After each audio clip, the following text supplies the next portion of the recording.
Welcome to the Cracking the Growth Code podcast. We are exploring practical growth and leadership insights to take you and your organization to the next level. I'm your host, Matt Zembruski, and I'm pleased to have as my guest today, Nataliya Andreychuk. She's the CEO of VISEVEN, a global martech services provider that helps pharma and life sciences companies deliver personalized omnichannel customer experiences. As a woman in technology for nearly 2 decades, she's passionate about transforming the industry, and her background in teaching is often helping her to find solutions where others give up. Over the years, she's developed expertise in digital marketing solutions for pharma and life science and a deep understanding of the challenges faced by companies operating in this space. Nataliya, welcome to the show. Matt, thank you very much for such a warm introduction. I'm so pleased to be here. And yes, absolutely right. Whatever you told right now to our audience is absolutely true. VISEVEN is the company which grown like more than 10 times during the last 14 years. We have been a small Ukrainian company in the beginning, and at this very moment, we are 756 people, and we are introduced as a company with the offices more than in 10 countries over the world. So that's how we are in VISEVEN today, and how we are growing. That is fantastic. That's great. I want to dive into that a little bit more too, because our audience is often, our listeners are current leaders and future leaders who are interested in growing their teams, growing their organizations, growing their companies. And you've had a tremendous amount of success and a lot of learnings and experience and knowledge, I'm sure, over that path to grow your company by 10 times and now on multiple continents, so many different countries. Let's talk a little bit more, just for our audience and for my sake as well, about what VISEVEN does in the space. I mentioned it briefly in the introduction, but like who's a typical client of yours? And, do you operate mostly in certain countries? Do you operate fully globally? Just paint the picture a little bit for our audience, if you could, please. Yes. Like everyone today wants to claim they're doing omnichannel marketing or they are in martech because it is so popular today. Where we are in all of this, we do understand that bread and butter of marketing is content. So we are all about content. We are all about how to plan, how to create and execute and deliver the content. So we talking about VISEVEN, we are unlocking content opportunities for our customers in omnichannel domain. So what does it mean? Like we do know what is marketing kit. So digital marketing kit. It should be emails, e-details. It should be landing pages and some social media ads, some banners, whatever. So to create all of this, you need to focus on number of agencies or to pay a massive amount of money for centralized content production. What we have created a platform, which is low-code platform, because we can't claim like no code at all. It's low-code platform, where you can unlock your opportunity to create a piece of content, digital content, from already existing assets and deliver and publish it for the omnichannel campaign. Inside our platform, there are all the needed devices, like you have planning tool, you have editing and building tool, you have publishing, you have tagging, you have autonomous digital content library. We are supporting modular content, modularity and reuse and repurpose of the content. There is the inbuilt generative AI engine inside and next best action engine. So we are doing everything around the content for pharmaceutical companies, medical devices, biotech. So this is what is moving us forward. We also created the approach where we can centralize all the content production of our customers around digital content factory. So what does it mean building a digital content factory?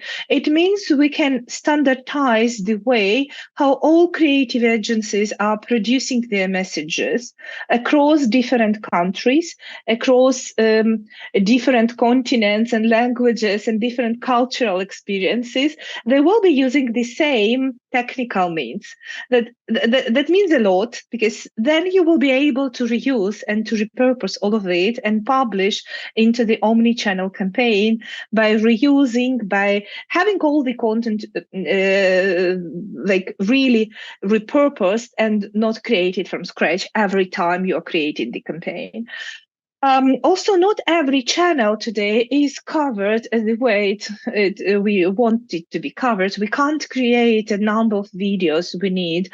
We can't create a number of social media activities we need, because like pharma is a great industry, which is very challenges, of course, because we need to approve everything. There is a huge barrier about approval system, and to create successful content, to create successful campaign, you need to understand how you deal with the approval. So our system and our approach is also helping you to speed up approval process, to have the while you're creating your content, to receive the pre-approvability ratio. So how much, how likely your content will be approved. So we do a lot of things around that. And that means like our customers are definitely receiving more and more benefits, unlocking all of these opportunities with our platform and with our services. That is fantastic, Nataliya. Thank you for going through that. You shared so much about, you started to paint the picture for all the different facets of that your company serves in the marketplace, and it's a complex web of challenges that you help your clients navigate. I'd imagine that you have a lot of global customers, since you have such an you have such a great offering that spans continents and countries and languages and cultures. And that's important. If a company wants to operate globally, they need a way to translate and do the social media campaigning and all the content campaigns. So that's fantastic. I'm really I can tell where a lot of the success comes from. Let's talk about you as a leader. So you're CEO of this company. When you get out of bed on a Monday morning, it's Monday for the people that are watching the podcast, maybe at another time. When you get out of bed, what are you most passionate about for your work, for your life in general? Like what really gets you excited to go and go after the day? You know, like our world is changing.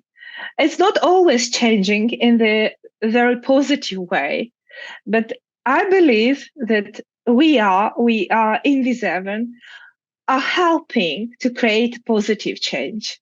So how does it different with VISEVEN or without VISEVEN? So I would say couple of years ago, when you want to understand what is going on with your health, it is rather impossible to find information which will be reliable enough.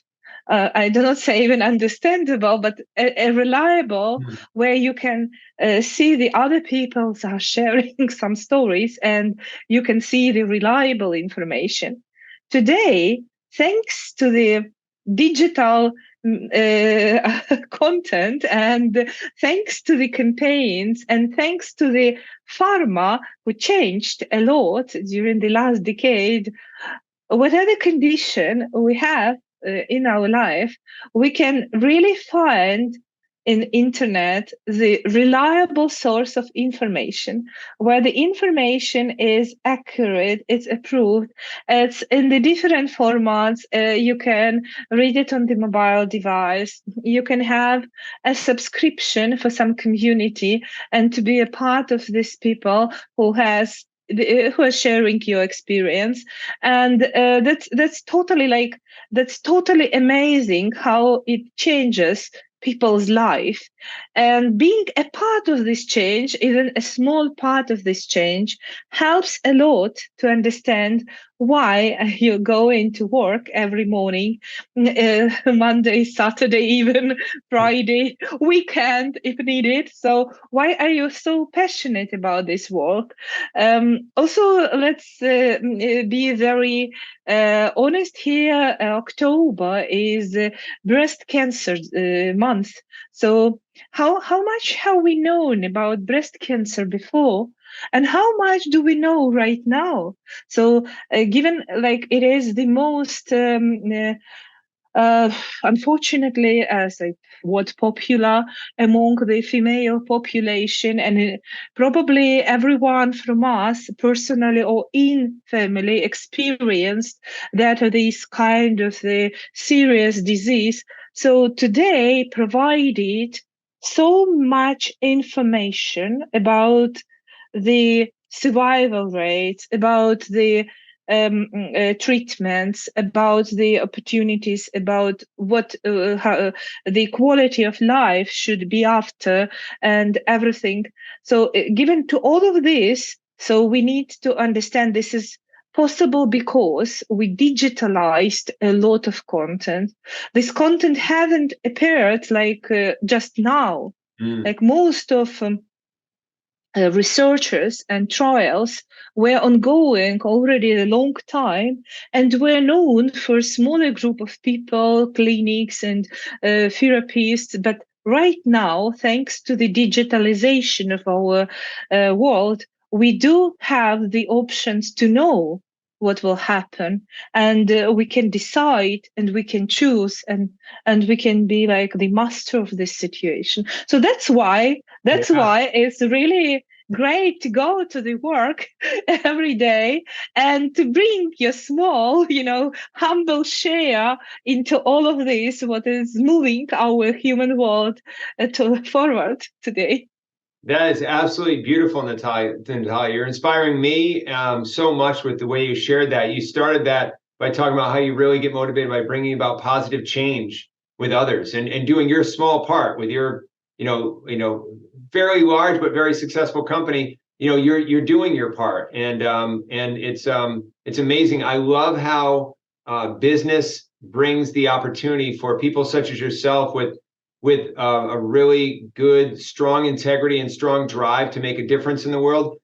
Business gives the ability for you to magnify that. Now you have, you're helping thousands and millions around the world with this valuable information. And you mentioned something else which is really important. In today's digital world, there's so much I would say over digitalization of everything out there today, and you don't know where the source of truth is. But you at VISEVEN, with VISEVEN and your team, you're approving the content, you're vetting the content. There's a lot of truth finding and truth validating, I'm sure, that goes into your process, so that the content that comes through your channels and into the omnichannel is validated and it's accurate, because then therefore it can help the people and bring out the positive change. If you're following, non-truth out there, that doesn't help, and it can be misleading. So really being a source of truth for all that information is really, really important that you're bringing out there. And Exactly. So because we do not only need the relevant information, we need trustworthy information. We need to trust what we read, and building that trust means pharma companies are doing a lot in terms of approving content from the legal perspective, from medical perspective, to make sure every story which is shared online is true, and it has the evidence, and there are a lot of references, there are a lot of proofs that this is what will be helpful to the other patient today and tomorrow.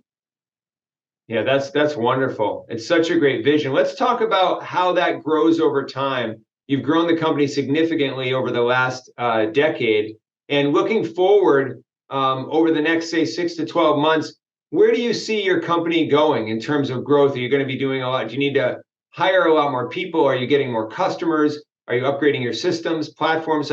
What's your vision of growth? Like, what are your thoughts? Like you can't grow if you do not bring value. So that means every time you think where you will be growing, you need to think where the biggest value your organization, your business would bring to your customers.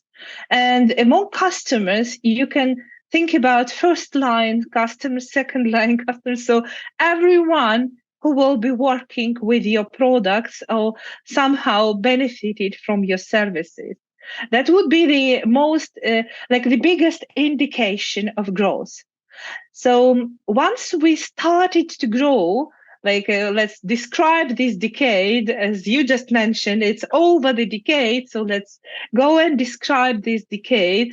So where we have been growing, firstly, while we are developing a lot of content with the front-end developers to every channel, which was during the last decade, the mainstream before the generative AI disrupted this area a lot.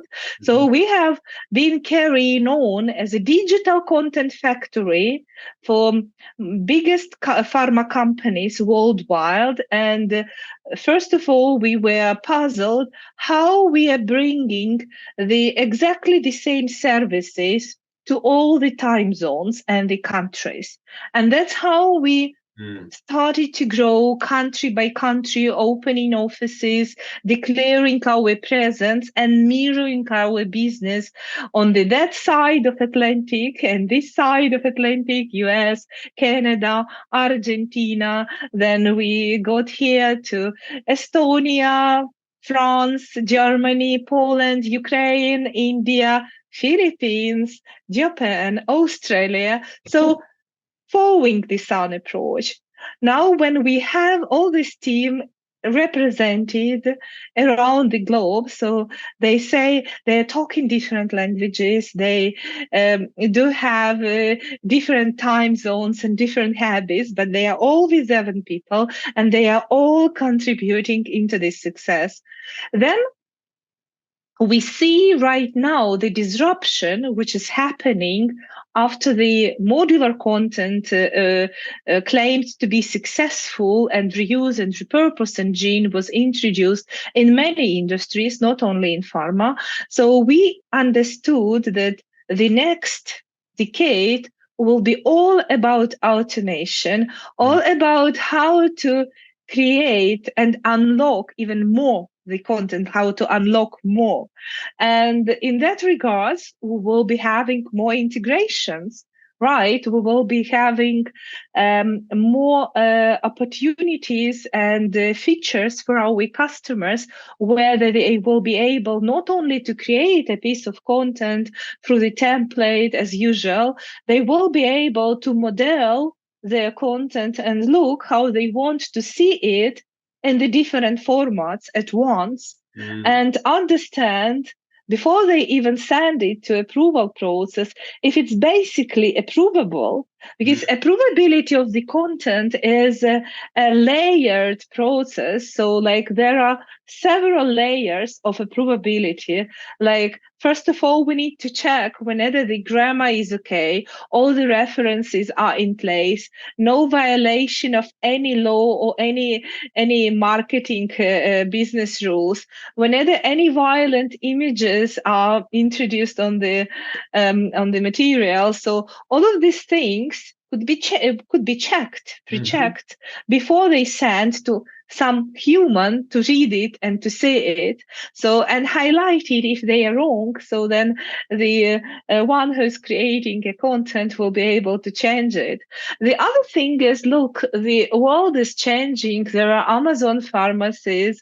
Google is also stepping into the pharma business. So there are a lot of things which will be changing of how we are as patients receiving information and treatments and drugs tomorrow, right? So how this medication will travel to us tomorrow.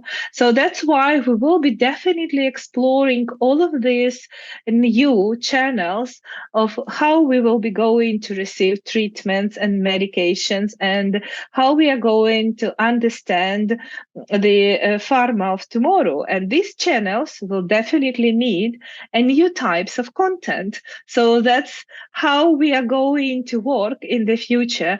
We are also employing a lot artificial intelligence.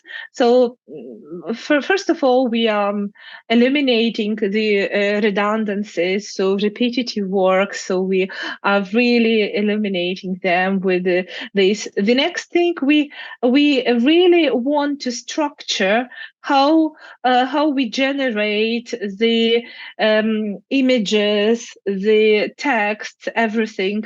So then using the secure database and secure environment of where we establish artificial intelligence, so we can really improve that part as well. So automation will be enormous in this next decade. Wow, that's wonderful. That's a well thought out strategy with broadening your product offerings and everything. So much to offer there. I know we're gonna wrap up. As we wrap up, what are one or two or three different tips you have for leaders out there, other leaders of organizations, companies, teams, etc.? What are some things that are part of your mindset and your culture that you've brought to be successful? What would you share for leaders today? First of all, I think we need to focus on humans, on people. So that means like we cannot be the chief officer of enterprise. It's more chief officer of people. So we need to focus on people, focus on inside organization of their interest, of loyalty, of their engagement. So we need to think and look at people as not the asset, but the people is / organization. Mm-hmm. So people is organization, focus on people. The other thing is to grow your business, the main indication value, what value you create with your business. So that means whatever innovation you want to pursue, think first of all about value, what it will bring, and then make sure you can communicate it, and there will be the understanding. Like communication is the key. So communication to the broad worldwide audience is a difficult task. So it should be understandable, and it should be not controversial, and that's also one of the keys. The other thing, do not be scared of experiments, at least as far as you know the sandbox of your experimenting and the impacts. Do not be scared of it. So experimenting is also one of the keys. So you need to show your ability to be flexible, to experiment, and do not lock yourself into the isolation. Be open to partnerships and joint ventures. Do not be all overprotective over your territory, because in this world, it's all about sharing, giving and receiving. This is how it is these days. So overprotection or isolation could play a lot of tricks in the long-term perspective. Those are wonderful words of advice. I love how you started with focus on people, and then you talked about clarifying the value, and then how innovation, you want to be tied to the value. And don't be afraid to experiment. One of my favorite books is Lean Startup, which talks all about experimenting. And that's very, very important in order to get better. You want to have a number of experiments. That is such great advice. And I know our listeners, I'm sure, are going to get as much out of it as I did today. Nataliya, thank you so much for your time, for your energy, all your insights. Really appreciated everything you shared today. Thank you, Matt, and be well, be healthy, and hope to hear from you very soon. Thank you very much. Have a nice week in front of you. Thank you. You too.